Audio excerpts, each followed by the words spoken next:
goes for Brusco. Oh, this is going to be a good one to break down here for Brigida and Leo. Guys, what do you have to say about game two? It feels exactly how game number one ended. A team fight that broke out, which nearly looked like Team Liquid could have taken advantage of, but it was ONIC all along who knew how to win it in the long run. It went from worse to bad. Another key to Liquid actually coming back is to take down Kingkong. Kingkong did not let that happen. Yep, and that's where the impatience came in.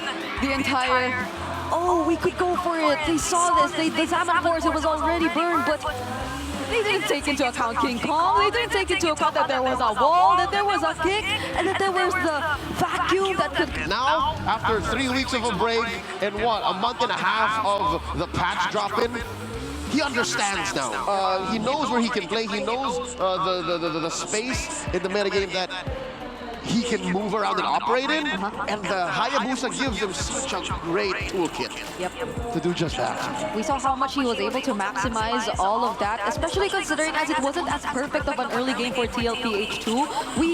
We did mention a couple of times how, why isn't the SOD connecting? And I feel like that affected their early game so much because it could have been way better. OEB was doing a great job managing the waves, but there was always a team fight happening on the other side, which if he could have just joined, things could have been different for Team Liquid Philippines. But one might argue that if OHEB joined these fights, it's not a guaranteed win, especially when there is a Hayabusa always out on the hunt for you. And what happened was, King Kong went for the next best thing. He went for Sanji. Did not want to go for Kyle TZ because there was a moment in this game where Carl TZ was walking around top lane, bumped into a random Shinobi hiding in the bush, like King Kong said, major flinch. Right? So OHEB did what was best for business at the time. Yep. And it was very difficult to see that even towards the late game where Team Liquid Philippines just decided to say, OHEB, let's not go for the split anymore. We did talk about this too, right? Like they were just doing that entire for Protect 1.